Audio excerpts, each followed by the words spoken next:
لا من شرور أنفسنا ومن سيئات أعمالنا من يهده الله فلا مضل له ومن يضلل فلا هادي له أشهد أن لا إله إلا الله وحده لا شريك له وأشهد أن محمدا عبده ورسوله أما بعد فإن أصدق الحديث كتاب الله تعالى وخير الهدي هدي محمد صلى الله عليه وسلم وشر الأمور محدثاتها وكل محدثة بدعة وكل بدعة ضلالة وكل ضلالة في النار.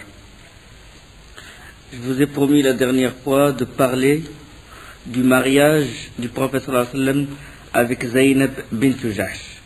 Bien que ça soit un peu trop tard parce que le prophète sallallahu alayhi wa sallam s'est marié avec Zaynab avant la bataille de Bani al-Mustaliq et avant l'Ahzab.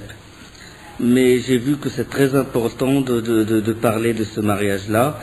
Et en plus, Surat al-Ahzab qui parle de la bataille de l'Khandaq, de la bataille de la tranchée, il parle également de ce mariage-là. Et pour aussi répondre à certains calomniateurs qui ont touché à la réputation du prophète sallallahu alayhi wa sallam en se basant sur cette histoire-là. Comment s'est effectué ce mariage? Comment ce mariage a eu lieu? On sait que Zayd ibn Haritha, il a vécu chez Khadija, puis il a vécu chez le prophète sallallahu alayhi wa sallam. Et quand le père Haritha est venu pour récupérer son fils, parce que Zayd, il a été, on a parlé de ça au début de la Sira, qu'il a été pris lors des guerres tribales. Ils l'ont pris comme esclave. Et c'est Khadija qui l'a acheté et il l'a donné au prophète sallallahu alayhi wa sallam. Et Haritha, son père, il le cherchait et puis il a su qu'il était à la Mecque et il est venu voir le prophète sallallahu alayhi wa sallam et le prophète sallallahu alayhi wa sallam lui a donné le choix à Zayd. Il lui a dit, veux-tu partir avec ton père ou rester avec moi? Et Zayd, il a choisi être avec le prophète sallallahu alayhi wa sallam. Et le prophète sallallahu alayhi wa sallam est allé jusqu'à le Kaaba, il emmena Zayd jusqu'à le Kaaba, il appela les gens, il a dit aux gens, écoutez-moi, Zayd est mon fils, il mérite et je l'hérite. Ça veut dire qu'il l'adopta comme fils. Ça c'est avant que l'islam n'interdise la filiation par adoption. Il a vécu dans la maisonnée du prophète sallallahu alayhi wa sallam. Et le prophète sallallahu alayhi wa sallam, pour casser une des habitudes des Arabes, c'était la noblesse héréditaire. Il se vante de s'appartenir à Bani Hashim, à Bani Abdi Manaf, ou à telle tribu arabe, telle Qurayshite, etc. Donc le prophète sallallahu alayhi wa sallam, il a voulu casser ça et il ordonna qu'on marie Zayd avec Zaynab. Zaynab, c'est une pure Qurayshite. Zaynab bintu Umayma bintu Abd al-Muttalib. C'est-à-dire que elle et le prophète sallallahu alayhi wa sallam, ils ont le même grand-père. Et le prophète sallallahu alayhi wa sallam a voulu casser le fait de se vanter, cette fierté, le fait de se vanter qu'on appartient à tel clan ou à telle famille. Et il maria Zayd ibn Haritha avec Zaynab bint Jahsh. Mais Zaynab bint Jahsh, il n'a pas voulu être avec Zayd, mais puisque le prophète sallallahu alayhi wa sallam lui ordonna, a voulu qu'elle se marie avec lui, elle accepta, il a voulu obéir au prophète sallallahu alayhi wa sallam. Mais Zayd ne cesse de se plaindre auprès du prophète sallallahu alayhi wa sallam. Il lui dit que Zaynab, il ne montre aucune affection, aucun amour, et à chaque fois il vient voir le prophète sallallahu alayhi wa sallam pour se plaindre. Il lui dit, il faut que je divorce. Et Zaynab, déjà, il a un caractère résolu, il est dur par son comportement. À chaque fois, il vient voir le prophète sallallahu alayhi wa sallam. Et en ce moment-là, pendant les fois où Zayd vient voir le prophète sallallahu alayhi wa sallam, Allah, il informa son envoyé qu'il va se marier avec Zaynab bint Jahsh. Que le prophète sallallahu alayhi wa sallam, il va se marier avec la femme de son fils adoptif. On va parler pourquoi, on va dire pourquoi. Et il le fit savoir, pas par la révélation, mais pas par le Coran, mais juste il a fait savoir au professeur sallam ceci. Et le professeur sallam n'a pas voulu divulguer ça par pudeur. Et quand Zayd il est venu le voir pour se plaindre auprès de lui, comme il l'a fait plusieurs fois, le professeur sallam lui a dit Ittaqillah wa amsik alayka zawjak. Crains Allah et garde pour toi ton épouse. Il n'a pas montré ce qu'Allah lui a fait savoir. Et le prophète sallam a senti une certaine réticence par ce qu'Allah l'a informé. Il n'a pas voulu, parce qu'il sait que selon la tradition des Quraysh et des Arabes, ce n'est pas bien que la personne il se marie avec la fille de son fils adoptif.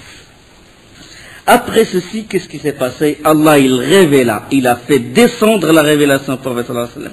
Il lui reproche le fait de montrer un certain recul et ne pas divulguer ce qu'il lui a fait savoir. Et il ordonne au prophète sallallahu alayhi wa sallam de séparer entre Zaynab et Zayd ibn Haritha radiyallahu anhuma, et il demande au prophète sallallahu alayhi wa sallam de se marier avec Zaynab bint Jahsh, même si les gens disent ce qu'ils disent. Pourquoi?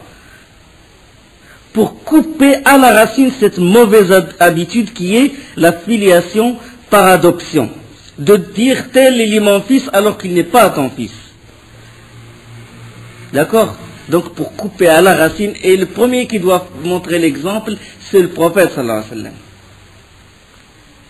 Allah subhanahu wa ta'ala, il dit dans sourate Ahzab, وَإِذْ تَقُولُ لِلَّذِي أَنْعَمَ اللَّهُ عَلَيْهِ وَأَنْعَمْتَ عَلَيْهِ أَمْسِكْ عَلَيْكَ زَوْجَكَ وَاتَّقِ اللَّهَ وَتُخْفِي فِي نَفْسِكَ مَا اللَّهُ مُبْدِيهِ وَتَخْشَى النَّاسَ وَاللَّهُ أَحَقُّ أَنْ تَخْشَاهُ. Quand tu disais à celui qu'Allah avait comblé de bienfaits, tout comme toi-même l'avais comblé, ça veut dire Zayd, garde pour toi ton épouse et crains Allah, et tu cachais en ton âme ce qu'Allah allait rendre au public, tu craignais les gens, et c'est Allah qui est plus digne de ta crainte. Anas ibn Malik radiyallahu anhu a dit, si l'envoyé d'Allah pouvait cacher quelque chose de la révélation, il cacherait ce verset-là. Le hadith est rapporté par Al-Bukhari. Donc le prophète sallam n'a rien caché de la révélation. Il n'y a pas de science profonde, de science extérieure, comme disent les soufis, etc. Non. La révélation claire et nette, et le prophète sallam n'a rien caché de la révélation. Aïcha radiyallahu anha, il a dit, celui qui prétend que le prophète sallam a caché quelque chose de la révélation, il est un grand menteur. La suite des versets.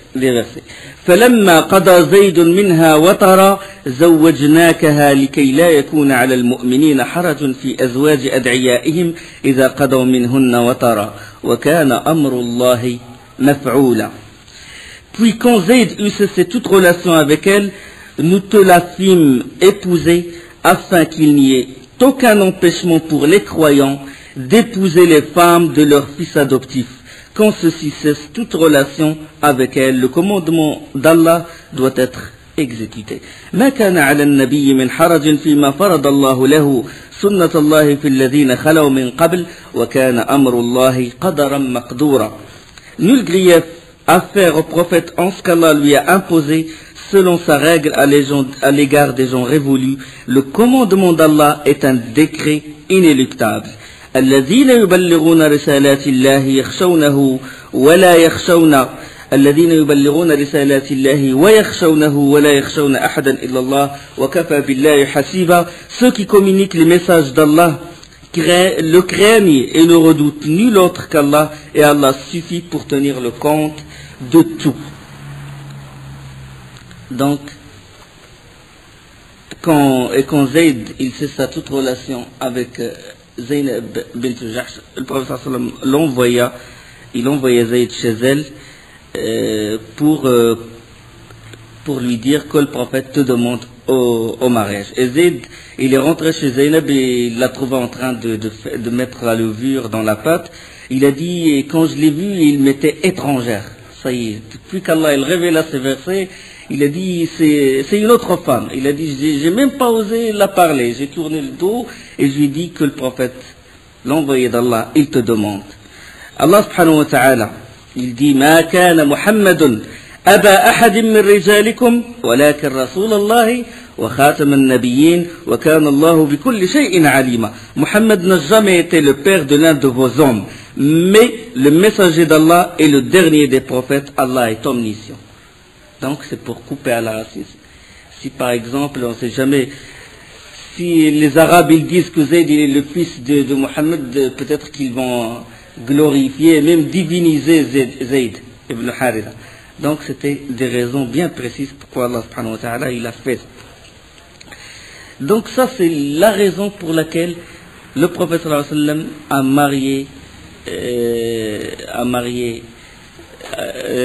qu'Allah subhanahu wa ta'ala il a marié le prophète sallallahu alayhi wa sallam avec Zaynab bint Jahsh pour casser cette mauvaise coutume.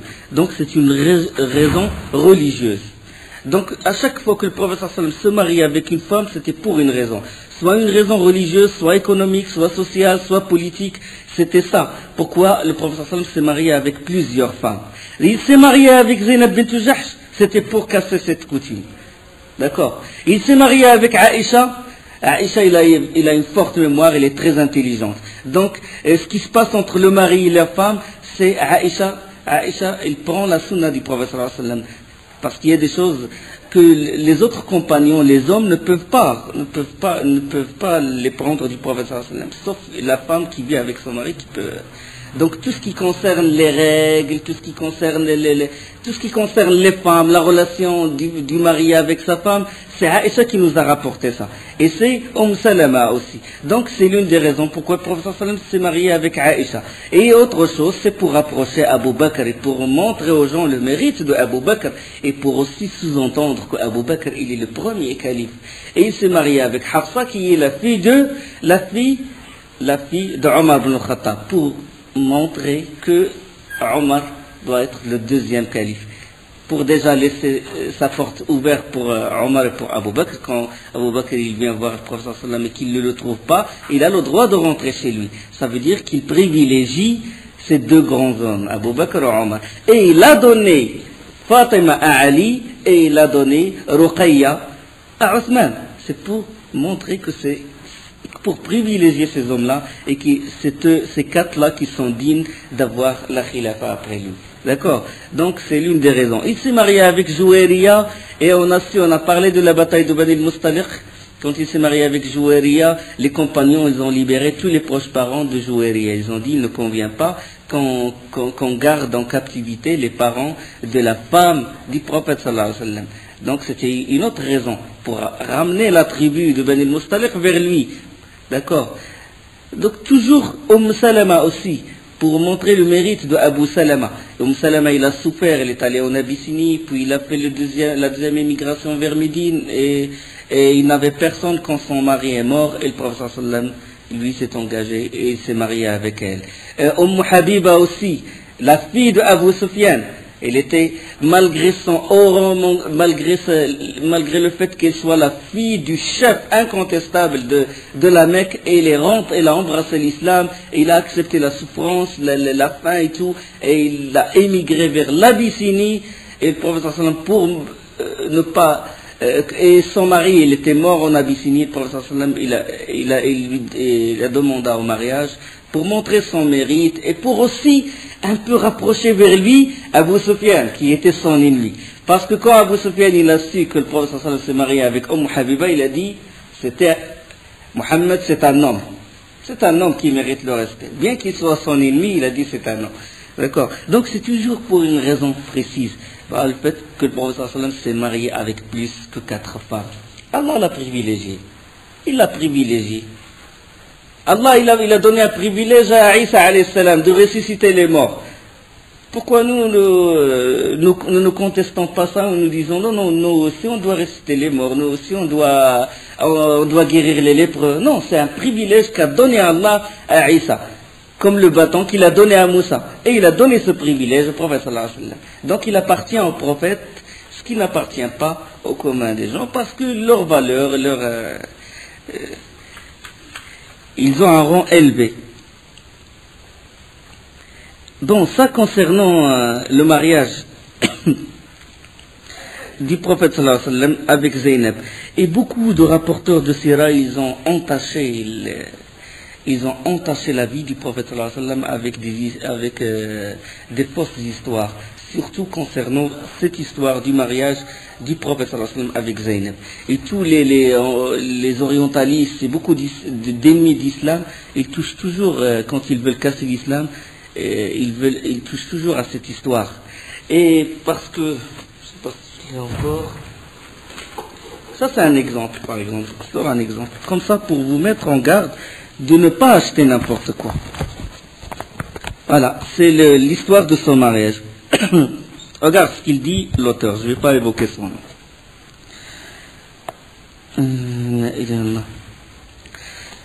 Je vais commencer par là. Or Zayd était sorti et Zaynab qui n'attendait aucune visite n'était vêtu. Attends. Un jour, le prophète sallallahu alayhi wa sallam se rendit chez Zayd pour s'entretenir avec lui de certaines affaires. Or Zayd était sorti et Zaynab qui n'attendait aucune visite n'était vêtu que d'une tenue d'intérieur. Une robe légère. Lorsqu'on vint lui dire que le prophète était à la porte, elle se leva précipitamment et sans prendre le temps de se changer, elle alla l'accueillir et l'invita à attendre l'arrivée de Zayd. Il n'est pas là, envoyé d'Allah, envoyé de Dieu, dit-elle. Mais entre donc, que mon père et ma mère soient à rançon. Tandis qu'elle se tenait dans l'embrasure de la porte rayonnante de la joie que lui causait cette visite, le prophète fut frappé par sa beauté et fortement ému, il se détourna en murmurant quelques paroles qu'il ne put distinguer. Elle saisit cependant les derniers mots qu'il prononçait en commençant à s'éloigner. Gloire à Allah, à Dieu le magnifique, gloire à celui qui dispose du cœur des hommes. Donc, il touche, le prophète sallallahu alayhi wa sallam, s'il aimait les femmes, et c'était les femmes qu'il désire, il se serait marié avec plusieurs femmes alors qu'il avait l'âge de 25 ans, alors qu'il était très jeune.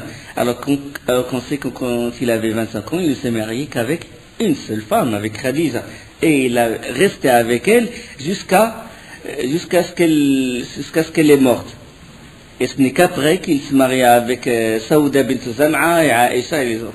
Donc, ce n'est qu'après avoir atteint combien il avait atteint? Plus de 50 ans qu'il s'est marié avec plusieurs femmes. Normalement, c'est quand on est jeune qu'on désire les femmes, etc.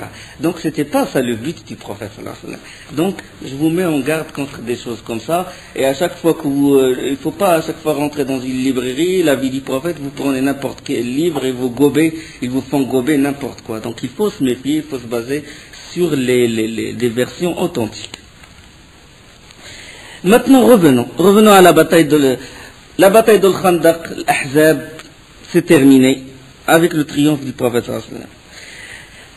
Après cette bataille, le prophète sallallahu alayhi wa sallam a dit une phrase. Il a dit, maintenant, nous les attaquerons et ils ne nous attaqueront pas. Ça y est, maintenant, le djihad s'est transformé de la défense à un djihad de l'attaque. Il a dit, c'est nous maintenant qui vont attaquer Quraysh, c'est nous maintenant qui vont attaquer les autres tribus. Et il a dit ça après la déception de Quraysh, de Ghatafan et les autres. Et alors le prophète sallallahu alayhi wa sallam, il décida après de punir les tribus qui ont participé à la campagne de la tranchée. Des expéditions furent envoyées dans ce sens pour affermir l'affaire de l'islam, bien sûr. Et parmi ces expéditions, il y avait le prophète sallallahu alayhi wa sallam, il a envoyé un groupe de moins de 10 hommes dans le but de tuer un seul homme qui s'appelle Sallam ibn Abi al-Huqayq.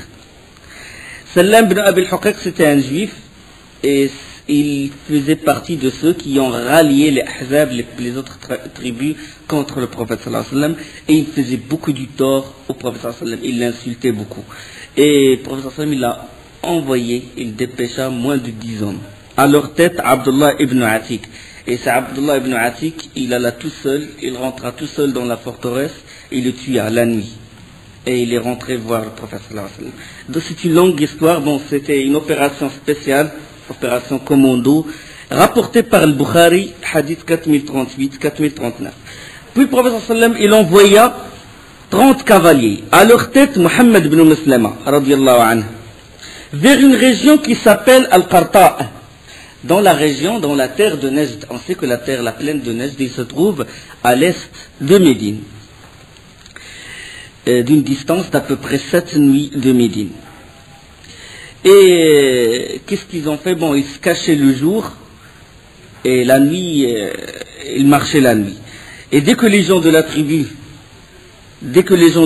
cette tribu s'appelle Bani Bakr ibn Kilab, dès qu'ils les virent, ils prirent la fuite.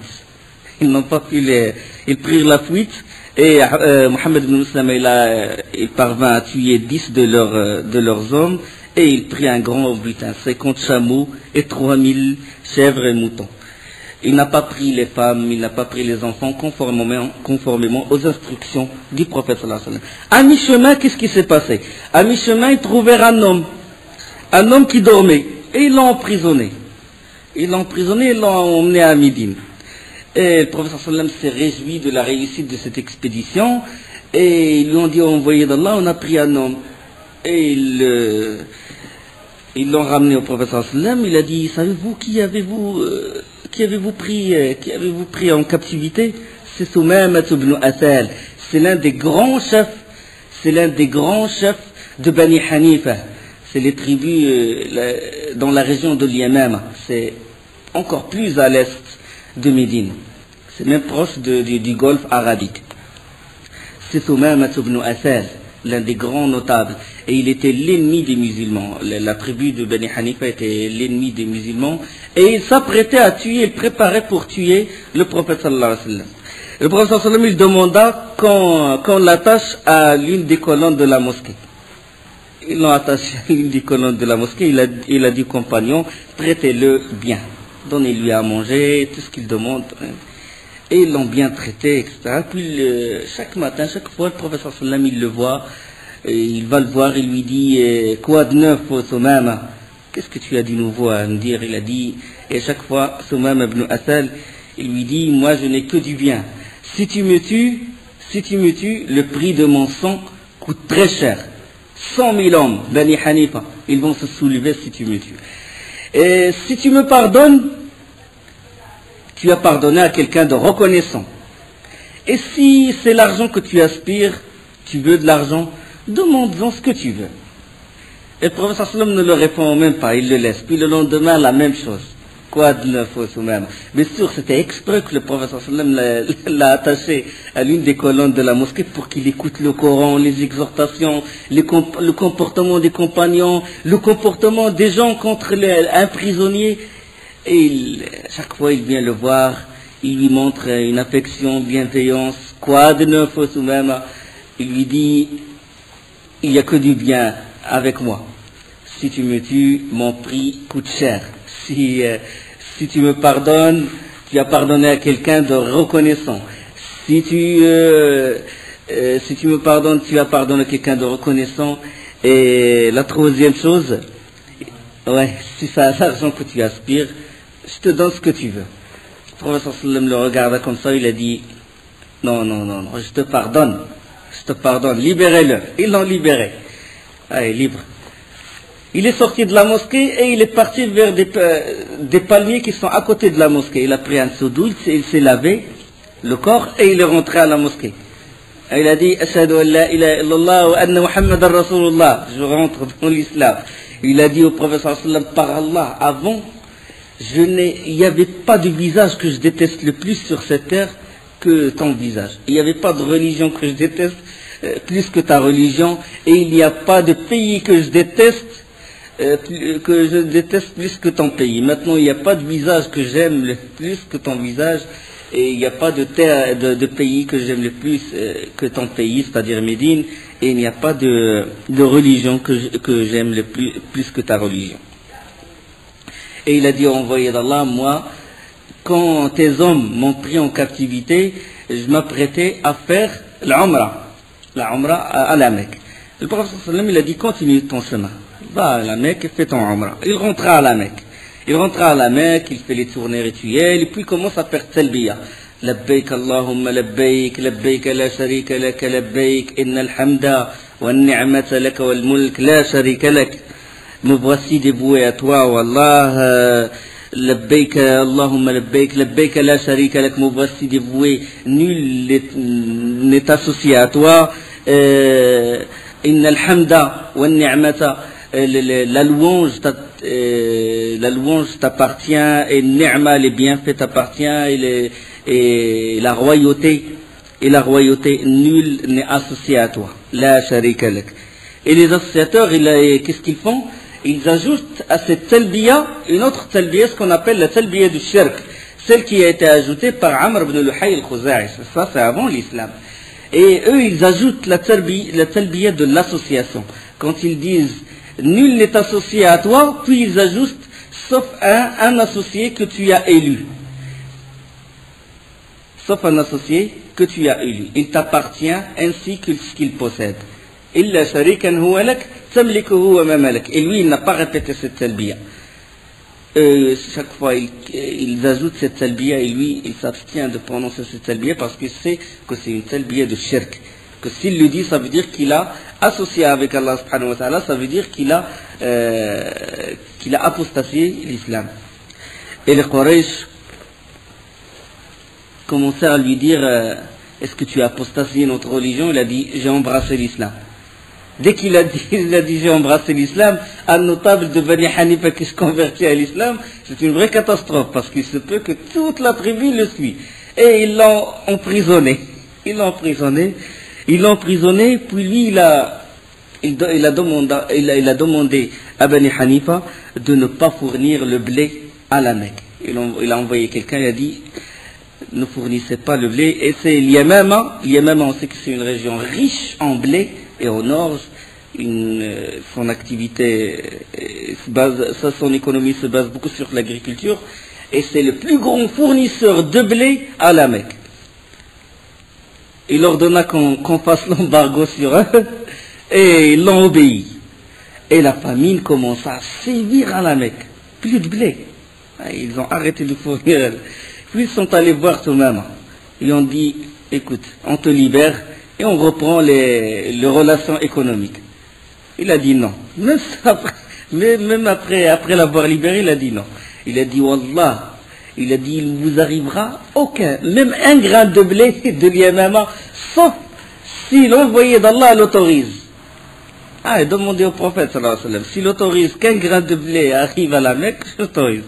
Et ils étaient obligés de se rabaisser et d'envoyer une délégation à Médine, voir le prophète sallallahu alayhi wa sallam, et ils l'ont supplié, et ils lui ont dit, on te conjure par le droit d'Allah, et le lien de sang, nous sommes ta famille, fait que l'Yamama nous envoie du blé. Et le prophète sallallahu alayhi wa sallam autorisa qu'ils reprennent les relations. C'était ça alors l'histoire de Soumaym ibn Asad. Bon, on déduit de cette histoire si vous voulez. Il y a des notes à déduire. Il est autorisé d'attacher un mécréant dans une mosquée. Une chose. De bien traiter le prisonnier et de le pardonner. ولا تستوي الحسنة ولا السيئة ادفع بالتي هي أحسن فإذا الذي بينك وبينه عداوة كأنه ولي حميم. La bonne action et la mauvaise action ne sont pas pareilles. Repousse le mal par ce qui est meilleur, et voilà que celui avec qui tu avais une animosité devient-elle un ami chaleureux. Et voilà que celui avec qui tu avais une animosité devient-elle un ami chaleureux. فإذا الذي بينك وبينه عداوة كأنه ولي حميم. La haine s'est transformée en amour. Se laver quand on embrasse l'islam. D'accord? On a déduit ça. Comme a fait Soumaym ibn Asad. Le bon comportement, il déracine la haine et il plante l'amour. Et le bon comportement, la da'wa par le comportement, il a plus d'incidence dans le cœur des gens que par la parole. D'accord? Le comportement, il touche beaucoup. Quand Soumaym ibn Asad il a vu comment les compagnons se comportaient entre eux et tout, il est rentré en islam. Il n'a pas besoin de beaucoup de conférences, de tonnes de livres, non. Juste le comportement, c'est très important ça. Et Une autre chose, quand un mécréant, il faisait des biens avant l'islam, il peut continuer ce bien-là.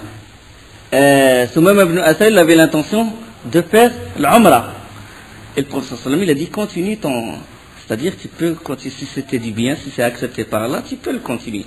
Si un mécréant avant, il aidait les pauvres et tout, quand il se convertit à l'islam, il continue toujours d'aider les pauvres. Et il y a autre chose, agir avec douceur avec celui, on espère de lui qu'il rentre en islam, parce que les gens sont différents, même les mécréants, ils ont différents caractères. Il y a des gens qui acceptent l'islam, d'autres qui l'acceptent pas. Donc, si on voit une personne, on voit en lui qu'il s'intéresse à l'islam, qu'il se rapproche, qu'il est touché par l'islam, on doit se comporter avec lui avec douceur. Et surtout si cette personne, il a un poids. Ça veut dire c'est un écrivain, c'est un journaliste, c'est quelqu'un qui a un pouvoir. Soumaym ibn Asal, c'était le chef de son clan. Donc, il faut utiliser cette diplomatie et tout pour le rapprocher vers l'islam. Et il y a autre chose, quand la personne rentre en islam, il s'allie avec les alliés d'Allah et rompt toute relation avec les ennemis d'Allah. Soumaym ibn Asal, directement, quand il a embrassé l'islam, c'est mon allié, c'est Allah et son envoyé et les compagnons. Et vous êtes, et le Quraysh l'a dit, vous êtes l'ennemi. D'accord. Donc, hadith rapporté par Al-Bukhari, 4372, et par Muslim et Abu Daoud. Une autre expédition qu'a envoyé le prophète sallam, et c'était vers les Bani Asad, qui se trouvent vers l'est, dans la région de Najd. Bani Asad, ils faisaient partie eux aussi des Ahzab. Ils ont comploté avec Quraysh et les Bani Qurayda et les autres. Il a envoyé Ukasha ibn Muhsan al-Usdi. Il fait partie de cette tribu. Mais il vit à Médine, il est musulman. Le prophète sallam l'envoya exprès parce que maintenant il n'y a plus, on fait partie d'une même tribu. Maintenant c'est le combat c'est pas entre deux tribus ou des tribus, le combat c'est entre mécréants et musulmans. Première chose. Deuxième chose, c'est parce que Ukash ibn Muhsan, il connaît bien le terrain des Bani Asad. Il l'envoya. Et puis à la tête de 40 hommes. Et les Bani Asad, ils se méfiaient toujours. Ils savaient ce qu'ils ont fait. Ils savaient que le prophète sallallahu alayhi wa sallam ne va pas les laisser tranquilles. Il est en train maintenant d'engager les punitions contre les tribus. Ils se méfiaient. Ils ont pris la fuite. Dès qu'ils ont vu les 40 hommes, ils ont pris la fuite vers les montagnes. Et avant, déjà, ils cachaient leurs troupeaux très loin de leur tribu. Ils savaient que les musulmans peuvent venir et prendre le butin. Et Ukasha ibn Muhsan, il a réussi à prendre un prisonnier. Et on commence à l'interroger, où est-ce qu'il est le butin, où sont les chameaux, les troupeaux. Il a dit, je vous montre où sont les troupeaux, mais à condition, vous me laissez la vie sauve. Ils ont dit d'accord. Puis il les emmena loin. Puis Ukasha ibn Muhsan commence à douter. Il le réinterrogea de nouveau. Il lui a dit, tu veux nous trahir, tu nous emmènes vers une embuscade. Il a dit non, ils sont derrière cette montagne. Derrière la montagne, il y avait des milliers de chèvres, de moutons, de chameaux. Ils ont tout pris, ils ont ramené tout ça à Médine. Et une autre bataille, c'était maintenant, ce n'est pas une expédition, c'est une razwa, parce que le prophète sallam a participé personnellement, c'est razwat Bani Lihyan. Les Bani Lihyan n'étaient pas avec l'Ahzab, avec les coalisés, mais eux, c'est eux qui ont trahi le prophète sallam, c'est eux qui étaient l'origine de la tragédie de Bi'r al-Raji'. Quand ils ont tué Khubayb et ses compagnons, ils l'ont trahi, Adl wal-Qara. Bani Lihyan, Adl wal-Qara faisait partie de Bani Lihyan. Donc le prophète sallam, il n'a pas oublié ceci, il n'a pas oublié cette trahison, et il est allé à la tête de 200 combattants. Et alors, pour camoufler, sallallahu alayhi wa sallam, sa vraie direction, qu'est-ce qu'il a fait? Les Bani Lihyan, ils se trouvent où? Ils se trouvent au sud. Bani Lihyan, ils se trouvent au sud, entre la Mecque et Médine. Le prophète sallam, il a pris le chemin vers le nord, vers le Cham, jusqu'à ce que les tribus et les gens de Médine, tout le monde dit que le prophète sallam, il va faire la razwa vers une tribu qui se trouve au nord. Mais à mi-chemin, il a dévié, il a viré vers le sud. Vers le sud. C'était pour camoufler et pour les brusquer. Mais eux, tellement ils avaient peur, ils envoyaient leurs éclaireurs à des longues distances, des centaines de kilomètres pour voir est-ce que le prophète sallallahu alayhi wa sallam va les attaquer. Et cette ruse n'a pas réussi parce qu'ils étaient prêts, ils envoyaient leurs éclaireurs, ils avaient tellement peur que le prophète sallallahu alayhi wa sallam ne les attaque. Et ils ont pris la fuite. Ils ont pris la fuite vers les crêtes des montagnes. Et il y avait avec eux, et c'était dans la vallée, une vallée qui s'appelle la vallée de Usafan. Il y avait avec eux Khalid bin Walid. Ça, c'est avant l'islam. Le prophète sallallahu alayhi wa sallam réunit les combattants. On sait qu'à chaque fois qu'il rentre dans une région, il reste 2 jours, 3 jours pour montrer sa fierté. Il a fait le Dhuhr à cet endroit, la salade de Dhuhr. Et puis, eux, ils regardent des crêtes de la montagne, les Bani Lihyan, ils regardent de haut, et puis Khalid ibn Walid, il a dit, et les autres, ils ont dit, ils ont une prière, après cette prière, c'est la prière de l'Asr, ils l'aiment plus que leurs propres enfants, et qu'ils l'aiment plus qu'eux-mêmes. Donc, on peut profiter de l'occasion, on attend jusqu'à quand ils vont faire cette prière, et on les attaque. Et en ce moment-là, entre le Dhuhr et l'Asr, Jibril est descendu, avec les versets, de Surat An-Nisa entre الظهر et l'Asr. Allah subhanahu wa ta'ala dit وَإِذَا كُنْتَ فِيهِمْ فَأَقَمْتَ لَهُمُ الصَّلَاةَ فَلْتَقُمْ طَائِفَةٌ مِّنْهُمْ مَعَكَ وَلْيَأْخُذُوا أَسْلِحَتَهُمْ فَإِذَا سَجَدُوا فَلْيَكُونُوا مِنْ وَرَائِكُمْ وَلْتَأْتِ طَائِفَةٌ أُخْرَى لَمْ يُصَلُّوا فَلْيُصَلُّوا مَعَكَ وَلْيَأْخُذُوا حِذْرَهُمْ وَأَسْلِحَتَهُمْ وَدَّ الَّذِينَ كَفَرُوا لَوْ تَغْفُلُونَ عَنْ أَمْتِعَتِكُمْ وَأَسْلِحَتِكُمْ فَيَمِيلُونَ عَلَيْكُمْ مَيْلَةً واحدة. Et lorsque tu te trouves parmi eux, Allah il révéla, et lorsque tu te trouves parmi eux, et que tu les diriges dans la salat, qu'un groupe d'entre eux se mette debout en ta compagnie, en gardant leurs armes, puis lorsqu'ils ont terminé la prosternation, qu'ils passent derrière vous, et que vienne l'autre groupe, ceux qui n'ont pas encore célébré la salat, à ceux-ci alors d'accomplir la salat avec toi, prenons leurs précautions et leurs armes, les mécréants, aimerez-vous voir négliger vos armes et vos bagages afin de tomber sur vous en une seule masse. Donc, Allah subhanahu wa ta'ala fait descendre la prière Salat al-Khawf. La prière de l'Khawf, c'est une prière spéciale que font les combattants quand ils sont en face de l'ennemi. Selon Abu Ayyash al-Zarqi, Abu Ayyash nous décrit l'une, parce qu'il y a plusieurs façons de faire cette salat. Il nous décrit une des façons, c'est quand l'ennemi est en face de l'imam. Quand l'ennemi est en face. Il a dit on était 2 rangs. Le prophète sallallahu alayhi wa sallam il a fait recours et les 2 rangs l'ont suivi. Ça veut dire quand il a fait recours, les 2 rangs l'ont suivi. Et quand il a fait Sami Allah al Hamida, quand il s'est levé, les 2 rangs se sont levés. Ils ont dit Rabbana wa lakal hamd. Et quand le prophète sallallahu alayhi wa sallam s'est prosterné, le premier rang s'est prosterné. L'autre rang est resté derrière, debout. D'accord? Pour regarder pour être vigilant, pour garder le groupe qui est en train de se prosterner, pour garder le prophète sallallahu alayhi wa sallam, avec leurs armes. Donc, le premier groupe s'est prosterné, et le prophète sallallahu alayhi wa sallam, il se leva, le prophète sallallahu alayhi wa sallam resta assis, puis c'était le groupe qui est derrière qui se lève, et le premier rang s'est levé quand il a terminé les 2 prosternations, et il s'est levé, et puis le groupe qui est debout, qui était debout, il s'est prosterné à son tour. D'accord? Il s'est prosterné à son tour. Puis la deuxième raka'a, le premier rang est venu en arrière et le deuxième rang s'est mis en avant. Donc c'est l'une des façons de salat al-Khawf. Il y a beaucoup d'autres. Parce que cette salat, elle va changer si jamais l'ennemi il n'est pas en face de l'imam, s'il est derrière, et s'il n'est pas entre l'imam et le qibla. S'il est dans un autre endroit, là c'est une autre salat qui va être faite. Donc il y a différentes salats de l'Khawf. Celle-là est l'une de ces salats-là. Dans ce hadith-là de salat al-Khawf, il est rapporté par Ahmed dans son Musnad, tome 4, page 59-60, Abu Daoud, Nasa'i et Al-Hakim.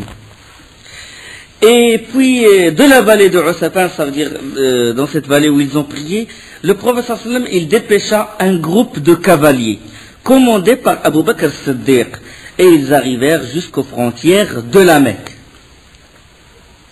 Il envoya Abu Bakr as-Siddiq 10 cavaliers, à la tête de 10 cavaliers. Ils sont allés jusqu'à la frontière de la Mecque, jusqu'à ce que l'information s'est répandue que Mohammed s'apprêtait à attaquer la Mecque. Puis le prophète sallallahu alayhi wa sallam a envoyé à Abu Bakr radiallahu anhu, lui dit reviens, ça nous suffit comme ça, juste pour les effrayer, une des tactiques pour les effrayer. Puis Khalid ibn Walid il a fait demi-tour. Ça veut dire que le prophète sallallahu alayhi wa sallam, il a dit bon, c'est nous qui les attaquerons maintenant et ce n'est pas eux. Donc, dans le chemin de retour, le prophète sallallahu alayhi wa sallam, il s'arrêta près des tombes des martyrs d'Or-Rajia, ceux qui ont été tués, dans les Qurra, les savants qui ont été tués, et il invoqua Allah pour eux et leur implora miséricorde. De même, entre la Mecque et Médine, il s'arrêta près d'une tombe et pleura énormément. Et les compagnons, ils ont dit, c'est tonnerre le fait de voir le prophète sallallahu alayhi wa sallam près de cette vieille tombe, en train de pleurer. Puis Omar radiallahu anhu, il alla le voir, il a dit, oh Allah, on t'a vu pleurer, on ne t'a jamais vu pleurer comme on t'a vu pleurer. Et le prophète sallallahu alayhi wa sallam, il a dit, oh Omar, c'est la tombe de ma mère, la mère du prophète sallallahu alayhi wa sallam. Il a dit, j'ai imploré mon Seigneur pour m'autoriser de visiter la tombe de ma mère, il me l'autorisa, et j'ai invoqué Allah pour que je lui demande, pour que j'invoque Allah pour elle, j'invoque le pardon d'Allah pour elle, de faire l'istighfar pour elle, et Allah, il ne me l'a pas permis, parce qu'elle est morte, mécréante. D'accord? Hadith sahih, rapporté par Muslim. Hadith rapporté par Muslim, Kitab al-Janaiz, hadith numéro 976. Que la mère du prophète sallallahu alayhi wa sallam, elle est morte mécréante. Mais le prophète sallallahu alayhi wa sallam, avec l'affection qu'il a envers sa mère et tout, il a beaucoup pleuré pour sa mère. Une autre expédition qui s'appelle expédition de Dil-Qassa. Cette expédition, le prophète sallallahu alayhi wa sallam, il envoya 10 hommes simplement. 10 hommes. À leur tête, Mohammed ibn Maslama. Mais c'était juste une expédition de reconnaissance. C'était juste pour reconnaître les lieux. Le prophète sallallahu alayhi wa sallam les a envoyés chez les Bani Tha'laba. Et c'était juste pour voir, un peu de scruter le terrain et de revenir, ramener l'information au prophète sallallahu alayhi wa sallam. Et les Bani Tha'laba, ils étaient aux aguets. Eux aussi, ils s'attendaient à ce qu'il y ait une attaque des musulmans. Et ils ont fait une embuscade et ils ont tué les 10 hommes, sauf Mohammed ibn Maslama. Lui, il a été blessé, mais quand ils l'ont touché avec leurs pieds, comme ça, quand ils fouillaient les morts, lui, il a fait le mort. Il a fait semblant d'être mort. Les 9 autres ont été tués. Et puis, Mohammed ibn Maslama, il est resté un instant, puis un homme vint les voir comme ça. Puis cette personne, il a reconnu que c'était des musulmans qui ont été tués. Il a dit Inna lillahi wa inna ilayhi raji'un. Nous appartenons à Allah et c'est à lui que nous devons retour. Et dès que Mohammed ibn Muslim a entendu ceci, il a su que c'était un musulman. Il a dit Oh Abdullah, oh esclave d'Allah, je suis encore vivant. Et cette personne, il a pensé les blessures de Mohammed ibn Muslim et le ramena à Médine. Puis le prophète sallallahu alayhi wa sallam directement, il dépêcha une expédition commandée par Ubayd ibn al-Jarrah radiyallahu anhu. Et malgré leur vigilance, il a réussi à les attaquer. Malgré leur vigilance, il a réussi à les attaquer. Et la suite, Inch'Allah, juste après un instant. Subhanakallah wa bihamdik, ashhadu an la ilaha illa ant, astaghfiruka wa atubu ilayk.